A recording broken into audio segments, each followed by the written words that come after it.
Hello students, good evening सभी को। कैसी चल रही है तुम लोगों की तैयारी? जूनियर अकाउंटेंट में जो 15 गुना में सेलेक्ट हो चुके हैं उनके लिए सिर्फ अंतिम 20 दिन बचे हैं। ये अंतिम 20 दिन तुम्हारी उस दिशा को, उस निर्देशन को तय करेंगे जो तुम्हारे अगले 20 साल कैसे होने वाले हैं। इन सब की दिशा रेखा ये 20 दिन करने वाले हैं, क्योंकि अब अंतिम दिनों में कुछ लोग जो गलतियां करते हैं उन सभी चीज़ों पर आज हम चर्चा करेंगे। क्योंकि आज 19 जनवरी हो चुकी है, तो 11 फरवरी आपकी एग्ज़ाम डेट है। एग्ज़ाम डेट आपकी एग्ज़ाम डेट जो है वो है 11 फरवरी। अभी चेयरमैन साहब आलोक राज ने जो ट्वीट करके बताया था कि 11 जो एग्ज़ाम है तय समय पर ही होने वाली है, तो उसके हिसाब से आपकी एग्ज़ाम 11 फरवरी को हो जाएगी। लगभग मतलब पूरे चांस इसी के हैं। फिर भी इसमें को अगर कोई बदलाव आएगा तो उसको हम देख लेंगे। लेकिन अब आपके पास 20 दिन बचे हैं, तो इन 20 दिन में आपकी तैयारी कैसे करनी है, कुछ स्टेप्स हैं उनको मैं आज बता रहा हूँ तुम लोग सभी लोगों को। नंबर फर्स्ट, सेकंड और थर्ड, 3 स्टेप्स में चलना है और तीनों स्टेप्स तुम्हें एग्ज़ाम में बहुत अच्छा स्कोर करवा सकते हैं। ऐसा स्कोर जिसके बाद तुम्हारे आसपास कोई नहीं लग पाएगा। नंबर पहला स्टेप है मॉक टेस्ट। इसके लिए मॉक टेस्ट देने हैं तुम्हें, मतलब टेस्ट सीरीज ज्वाइन करनी है। मॉक टेस्ट देने हैं या तो कोई एक ऑफलाइन या एक ऑनलाइन, या फिर एक से ज़्यादा ऑफलाइन नहीं होना चाहिए, एक से ज़्यादा ऑनलाइन टेस्ट सीरीज नहीं होनी चाहिए। एक ऑफलाइन टेस्ट सीरीज ज्वाइन कर सकते हो, एक ऑनलाइन टेस्ट सीरीज ज्वाइन कर सकते हो। मॉक टेस्ट के बाद करना क्या है जो स्टूडेंट थोड़े नए हैं वो मेरे चैनल पर सब्सक्राइब करें, जुड़िए हमारे साथ, टेलीग्राम चैनल ज्वाइन करें, लिंक मैंने दे रखी है। ऐसी सभी रणनीतियों के लिए आप हमारे चैनल को सब्सक्राइब कर सकते हैं। दूसरा है कि जो वीक टॉपिक है, वीक टॉपिक, इन वीक टॉपिक का ही क्या करें, रिवीजन। अब रिवीजन अगर हम पूरे सिलेबस का रिवीजन करने लग जाए ना तो हमारा 20 दिन कब निकल जाएंगे कोई पता नहीं चलेगा। लेकिन रिवीजन करना है, सिर्फ वीक टॉपिक्स का करना है, इसके अलावा कुछ नहीं करना। अब वीक टॉपिक्स का पता कैसे चलेगा कि जो तुमने मॉक टेस्ट दिया, मॉक टेस्ट में जो गलत सवाल हुए, गलत सवाल, उन गलत सवालों का जो टॉपिक था, जो सब्जेक्ट देखना है पहले तो,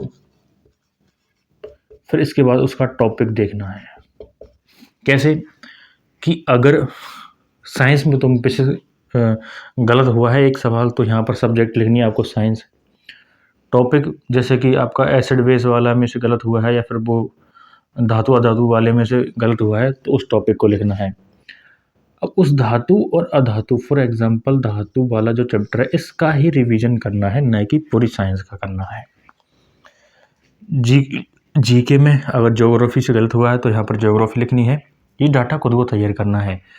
और जिस टॉपिक से गलत हुआ है, जैसे कि सीमाएं, रेखाएं, जिले वगैरह, चोटियाँ वगैरह, तो उस टॉपिक को ही लिखना है और उस टॉपिक का ही क्या करना है, रिवीजन करना है। ये बात आई समझ में। थर्ड स्टेप्स है हमारा, हमें PYQs निकालने हैं, PYQs हल करने हैं।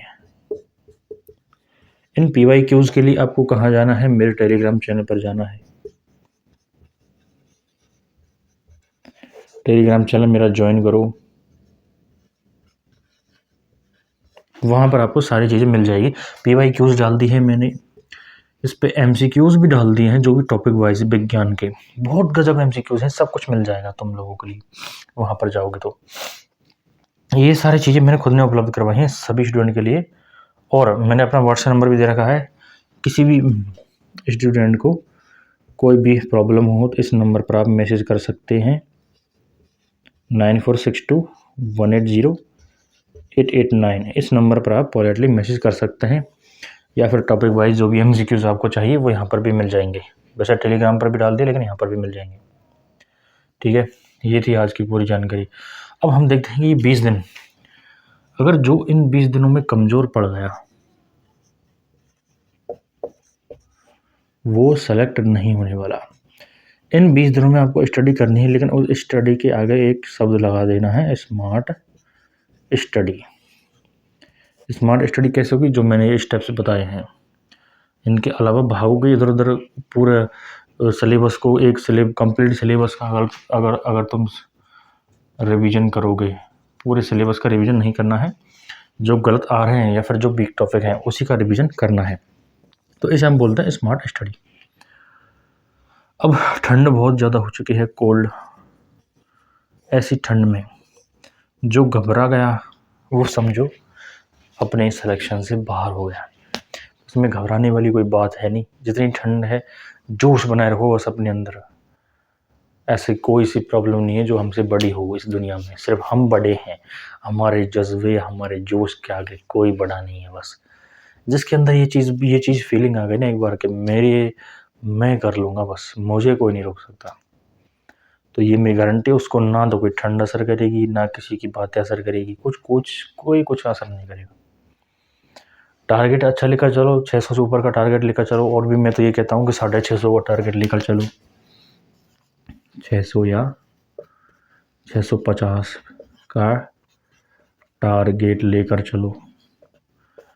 क्योंकि मैं छोटे टारगेट कभी नहीं बताता कि यार 400 नंबर ले आओ, 400 500, भले कट ऑफ कितनी भी जाए, कट ऑफ भले ही मेरी तरफ से 300 जाए, लेकिन छोटे मोटे टारगेट रखने नहीं है कभी ज़िंदगी में। हम मेहनत करो, अपने आप आएंगे 600 700 नंबर आएंगे, बहुत से लोगों को 800 तक आएंगे, गारंटी है मेरी।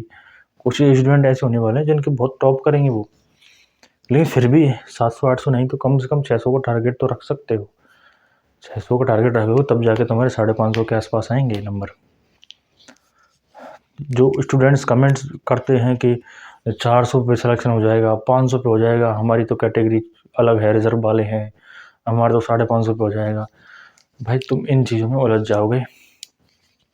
टारगेट हमेशा बड़ा लेकर चलो, भले ही आपकी कैटेगरी कोई सी भी हो, कि कोई सा भी रिजर्वेशन हो, कितना भी रिजर्वेशन हो, टारगेट तो बड़ा रखो कम से कम। मेहनत उसी से होती है, टारगेट से ही मेहनत होती है। ऐसा नहीं है कि मैं 400 का टारगेट लगा के चलूँगा और बाद में मेरे नंबर आ जाएंगे 600। हमेशा आदमी जो टारगेट होता है, जैसे हमें कहीं पर जाना है, हमारी कोई मंजिल है, हमें अगर पहाड़ पर चढ़ना है तो सबसे पहले हम उसकी चोटी की तरफ देखते हैं, फिर मन में सोचते हैं कि मुझे इस चोटी तक जाना है, मतलब हमें टारगेट लेना है। अगर हम पहले ही सोच जाएंगे हमें तो सिर्फ आधे रास्ते से जाना है, तो वो चीज़ तो फिर पॉसिबिलिटी उसकी ज़ीरो हो जाएगी फिर चोटी तक पहुंचना। अगर उसको मन में सोच लेंगे तो कम से कम 50% पॉसिबिलिटी तो है कि हम वहाँ तक जा सकते हैं। इसलिए बड़ा गोल सेट करो, मेहनत बड़ी करो, रिजल्ट भी बड़ा ही आएगा। देख सीधी सी बात है, अगर बड़ा गोल होगा और बड़ी ही मेहनत होगी, फिर बड़ी मेहनत मतलब कड़ी मेहनत है, तो फिर सफलता भी बड़ी होगी। फिर बड़ी सफलता भी क्या होगी, बड़ी होने वाली है। क्योंकि मैंने भी जब यूट्यूब चैनल शुरू किया था, शुरू में बहुत मेहनत की थी मैंने। अगर मेरी पिछली वीडियो देखोगे आप, बहुत मोबाइल पकड़ एक पर्सन मेरा मोबाइल पकड़ता था, मैं वीडियो बनाता था यहाँ पे आके, और व्यूज़ भी नहीं आते थे तब। हर मतलब जो भी सुनता था यही बोलता था कि कुछ नहीं होने जाना, कुछ नहीं मिलेगा ना, तेरे वीडियोस को कोई नहीं देखेगा। तो उसके बाद बस वक्त लगता है, बहुत मेहनत की हमने और आज रिज़ल्ट भी है। बहुत सारे लोग हमारी वीडियोस को देख रहे हैं, बहुत सारे लोगों तक हम अपनी सहायता पहुंचा रहे हैं। हर चीज़ को हम यहाँ पर एक्सप्लेन करते हैं, साइंस को बहुत अच्छे से एक्सप्लेन करवा रखा है मैंने यहाँ पर। तो यही बात है, बस मेहनत करते रहो। जो लगातार मेहनत करेगा वही जीतेगा इस दुनिया में, जो लगातार मेहनत नहीं करेगा वो इस दुनिया में हारेगा। और फिर हारने के बाद दूसरों पर ब्लेम करेगा वो लोग। जो इंसान एक बार हार जाता है वो हमेशा दूसरों पर ही ब्लेम करता है, ऐसा कि मुझे तो उसकी वजह से नहीं हो पाया, उसकी वजह से मैंने ये नहीं किया, या फिर ये मेरी प्रॉब्लम थी। कोई प्रॉब्लम नहीं इस दुनिया में। जो जीत गया एक बार उसी को याद रखेगी दुनिया, जो हार गया उसको सिर्फ और सिर्फ ताने सुनने को मिलेंगे। मेरी इन्हीं बातों को ध्यान में रखकर अपनी तैयारियों को बहुत मजबूत बनाओ, और कोई भी प्रॉब्लम हो, कैसी भी प्रॉब्लम हो, आप बेझिझक कमेंट कर सकते हो अपनी पोलाइटली बिल्कुल, और मैसेज कर सकते हो अपने व्हाट्सएप नंबर पर 9462180889। चलो सभी को धन्यवाद, मिलते हैं अगली वीडियो में।